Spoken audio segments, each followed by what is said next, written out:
Annyeonghaseyo semuanya, kembali lagi bersama gua di channel Yu Oi. Gua kali ini akan mereview sebuah komik yang berjudul Ticket Hero. Sebenarnya gua mau melanjutkan komik yang sudah gue review di video sebelumnya. Tetapi kali ini gua mendapat sebuah recommendation dari viewers gua seperti ini. Dan alhasil jadi dah video ini. Oke, enjoy.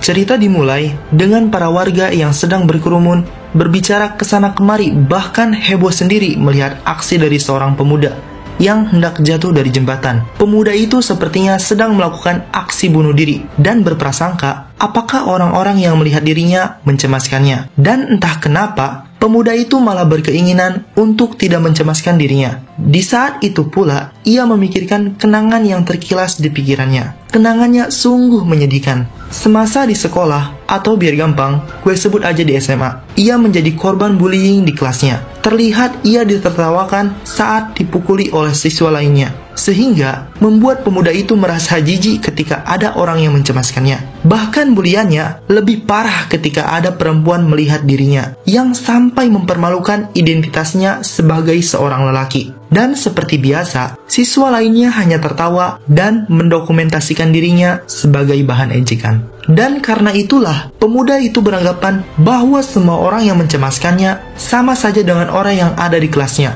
yaitu. Dan pemuda itu sadar bahwa dari awal tidak ada yang peduli sama sekali terhadap dirinya. Lalu pemuda tersebut mendapatkan notifikasi pesan pada telepon genggamnya yang berisi seseorang telah mencemaskan dan mencari dirinya. Dan pemuda itu nampak kaget dikarenakan pesan tersebut yang ternyata pesan itu berasal dari siswa yang menunggunya untuk membuli dirinya. Dan terungkap, nama dari seorang pemuda tersebut adalah Lee Kyung Ho. Dan jujur gue juga baru tahu. Pemuda itu seketika, sekarang dia ada namanya ya?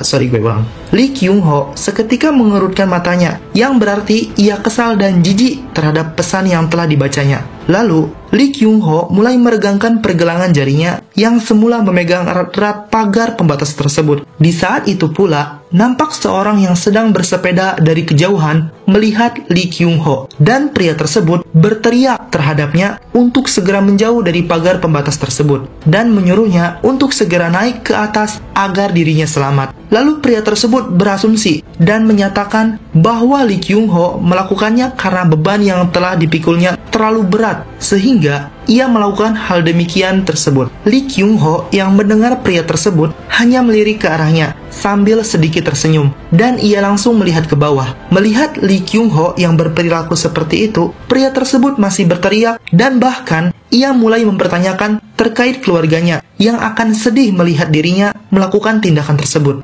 Lee Kyung Ho pun kaget mendengar perkataan dari pria pesepeda tersebut. Lalu ia berpaling melihat dirinya dan meneteskan air mata, sehingga membuatnya tersenyum. Lee Kyung Ho yang mendengar perkataan tersebut berkata di dalam hatinya bahwa semua keluarganya telah meninggal. Lalu ia pun melepaskan genggaman tangannya dan akhirnya ia melompat ke dalam laut. Di dalam laut, Lee Kyung Ho berpikir bahwa meminum air di dalam laut dengan sangat cepat akan membuatnya mati, dan penderitaan yang dirasakannya akan sedikit jauh lebih baik. Tetapi tetap saja membuat Lee Kyung Ho tersiksa. Air yang masuk dengan cepat ke dalam tubuhnya dan memenuhi paru-parunya membuat Lee Kyung Ho menjadi gila karena paru-parunya terkoyak-koyak. Tetapi Lee Kyung Ho menghiraukan air yang masuk ke dalam paru-parunya karena sebentar lagi dia akan mati.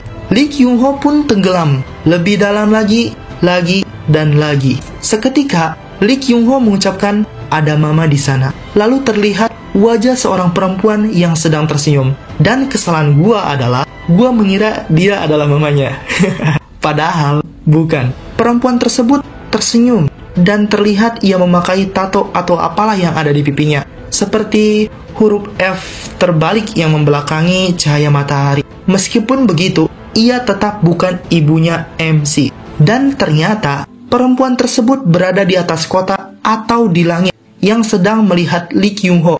Dan ia pun beranggapan bahwa Lee Kyung Ho adalah anak yang menarik perhatiannya. Dapat dilihat bahwa perempuan tersebut memiliki sayap yang rusak dan membawa sabit di lengannya. Oh ya, bisa dilihat ternyata di bagian punggung atasnya bertato. Lee Kyung Ho yang merasa dirinya telah mati ternyata ditolong oleh seseorang, tetapi ia tidak tahu siapa dan kapan seseorang tersebut melaporkannya. Warga yang melihat dirinya berbincang dan berkumpul menanyakan apa yang terjadi kepada petugas yang mengangkut Lee Kyung-ho. Lee Kyung-ho hanya pasrah dan ia beranggapan ternyata mati juga ia tidak bisa dilakukannya. Lee Kyung-ho pun dilarikan ke rumah sakit terdekat. Tidak dikira matahari sudah mulai tenggelam. Lee Kyung-ho keluar dari rumah sakit.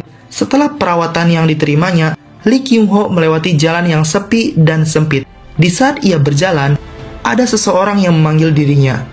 Lalu dirinya pun menoleh ke belakang. Dan seseorang itu memanggil dirinya berkata, bukan di belakangnya, melainkan di atas dirinya. Dilihat lebih dekat, memang tatonya ternyata sampai ke daerah bahunya. Dan tanda yang ada di pipinya ternyata bukan seperti yang gue bilang. Tandanya membentuk huruf J, yang kalau dilihat terbalik membentuk seperti kail pancing atau tangan palsu dari seorang bajak laut. Perempuan tersebut turun dan berada di depan Lee Kyung-ho dengan sabit mengarah di belakang lehernya. Lalu perempuan itu berkata, senang berkenalan denganmu.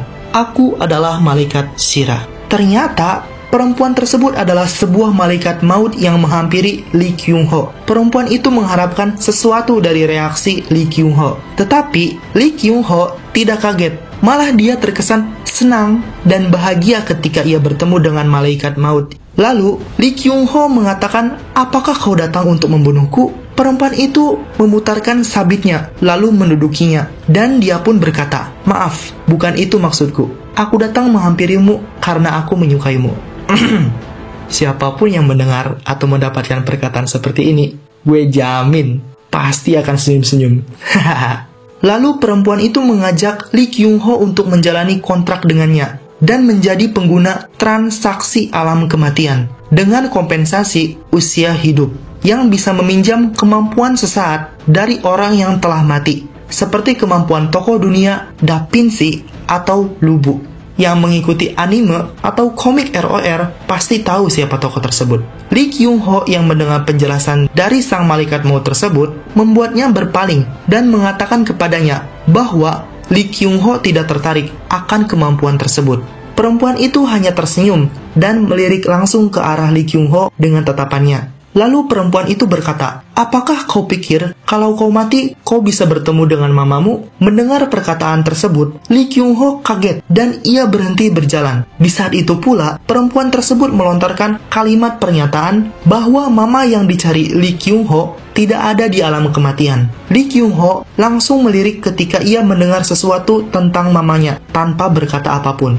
Lalu, perempuan tersebut melanjutkan pernyataannya bahwa arwahnya mungkin masih ada di dunia ini dan mengejek Lee Kyung-ho dengan mengatakan bagaimana untuk mengetahui arwahnya. Bahkan, melihatnya saja tidak bisa. Anak muda, kalau gak ada kemampuanku, aduh, kasihan dah. Sorry. Lee Kyung-ho menghiraukan ucapan dari malaikat maut tersebut. Ia pun terus berjalan dan meninggalkannya tanpa berucap. Di dalam sebuah jalan yang sempit, terdapat 3 orang yang sedang mengobrol dan tertawa bersama. Salah satu di antara mereka mencekik kucing, beranggapan ia bisa menunjukkan kepada temannya bahwa dengan menekan di bagian daerah tertentu, ia bisa membuat lagu dari suara tangisan kucing tersebut. Lalu, orang yang mencekiknya malah bernyanyi dengan kucing yang dicekiknya kesakitan. Lee Kyung-ho yang meninggalkan malaikat itu terus berjalan ke depan. Lalu, tanpa disengaja, ia bertemu dengan 3 orang yang membuatnya kesal dan jijik. Mereka bertiga tetap tertawa ketika seseorang yang mencekik kucing tersebut tak kunjung bisa membuat lagu. Lalu, seseorang yang mencekik kucing itu marah dan menyuruh untuk diam kepada temannya, dikarenakan terlalu berisik hingga tidak bisa didengar. Orang yang kena marahnya langsung meminta maaf dan seketika diam. Di saat mereka mengobrol, Lee Kyung-ho memanggil mereka dan menyuruhnya untuk melepaskan kucing yang sedang dicekiknya. Tatapan kedua orang itu langsung mengkerut dan satu orang yang mencekik kucing tersebut berkata, memangnya ini kucingmu? Lalu Lee Kyung-ho menjawab, bukan, sambil mengeluarkan telepon genggamnya. Salah satu dari mereka berkata, kalau begitu jangan ikut campur, terserah aku dah, akan melakukan apapun terhadap kucing ini. Lee Kyung-ho menunjukkan telepon genggamnya ke arah 3 orang tersebut dan berkata, kucing juga punya keluarga, jadi lepaskan dia. Dan maksud dari dia mengeluarkan lalu menunjukkan kepada 3 orang tersebut adalah Lee Kyung-ho telah mengirim kejadian tersebut dan ia telah melaporkannya kepada polisi. Seketika itu pula, Lee Kyung-ho langsung ditinju tepat di ulu hatinya. Dan Lee Kyung-ho kesakitan, ia batuk-batuk dan napasnya terengah-engah. Orang yang meninjunya menyuruhnya untuk segera langsung melapor ke polisi sambil ia mengkeretek tangannya. Temannya yang ada di belakang menyuruhnya untuk mengajari Lee Kyung-ho tinju. Orang tersebut langsung ancang-ancang untuk pemanasan.